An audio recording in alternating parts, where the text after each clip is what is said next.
Well, as reported by many boxing websites out there, the lawsuit between Top Rank and Al Haymon Boxing has been settled and it's been dismissed.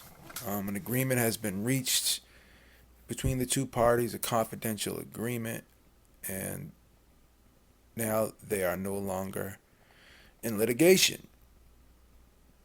And I suspected myself that this case would eventually be dismissed, whether it be from a judge or whether it be from the two sides just coming to an agreement of sorts, which is what it seems like has happened in this specific case now. But let's take a look at what does all this mean, because as I've mentioned many times in my many years of watching the sport, back in the days when you had Don King and you had Bob Arum and Top Rank, along with Main Events, who is now run by Kathy Duva.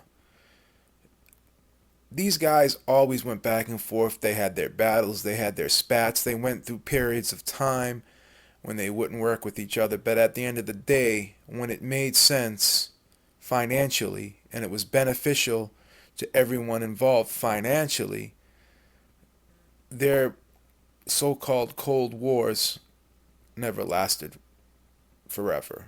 And at the most, it would be a year, 6 months, 8 months to a year, when you'd have instances where they wouldn't work with each other. But there always came a time when a matchup that just made sense, that needed to happen from a significant standpoint and from a financial standpoint. When that happened, when that situation arose, they always made the fight. And we've seen Al Haymon and Top Rank be in similar situations, even though they were supposedly in a Cold War. And even Al Haymon and Golden Boy recently made a fight, with Amir Khan and Canelo Alvarez. So when it makes sense and the situation is beneficial to both sides, business is always going to rule out over the personal feelings. And now I feel as though we're in a situation where Top Rank pretty much has run its course. You have Manny Pacquiao now retiring. Brandon Rios is kind of on the downside. Timothy Bradley is somewhat on the downside. Juan Manuel Marquez, we don't know what's going to happen with him. Jesse Vargas, he's a champion now. He's still young, but question marks are still out there for him. And Al Haymon on his side, he's got Danny Garcia. He's got Errol Spence. He's got this big fight coming up with Sean Porter and Keith Thurman. But at the end of the day, these guys are promising young contenders, promising young fighters. Keith Thurman is a champion. Danny Garcia is a champion, but they still have not had that big fight. And instead of matching them up against each other, because there's a big upside of keeping them, undefeated and keeping them and continuing to try to make them grow and develop them, even though Danny Garcia is a champion and even though Keith Thurman's a champion, Sean Porter is definitely a top contender, and Errol Spence is a rising top contender too. It would make sense to try to build them up against fighters from the other side. Like Timothy Bradley is still a name. Juan Manuel Marquez is still a name. Manny Pacquiao can come out of retirement. He's still a name. But maybe they don't present as big a threat as if Danny Garcia and Keith Thurman fought. That would be a tougher fight, but it may not generate the same amount of revenue. It still may not be as big an event as if you were to match them up with someone on the other side who may not present as great a challenge, but could present, more reward as opposed to risk. So I think right now,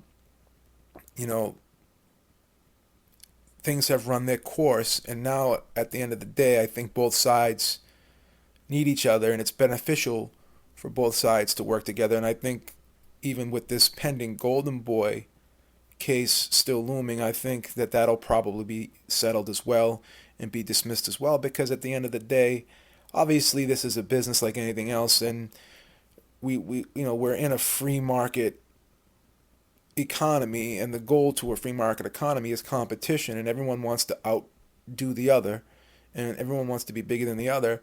But in the case of boxing, regardless of who says what and who does what, at the end of the day, whether or not someone wants to be bigger than the other, at the end of the day, the reality of the situation is at some point in time they're all going to need each other. So I'm going to stick to my original point, and my original thought is that there can never really be a monopoly in boxing. You're going to have bigger promoters.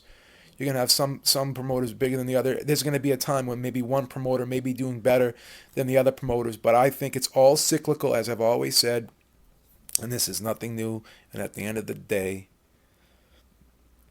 the reality of the situation will be that not one man can run the sport of boxing. It's just too big, and not one man can stay on top forever. They're going to continually be, passing the torch around. Maybe one guy will be big for a period of time, and then another promoter will be big for another period of time. It all depends on, what happens, who they can sign. And there's always going to be that next young up and coming guy, and you know he can go to anyone. It's not big fighters and young prospects are still going to Golden Boy. They're still going to Top Rank. They're not all going to Al Haymon. And at the end of the day, you know this is what boxing needs, and it's existential for the sport for these guys to have to work together.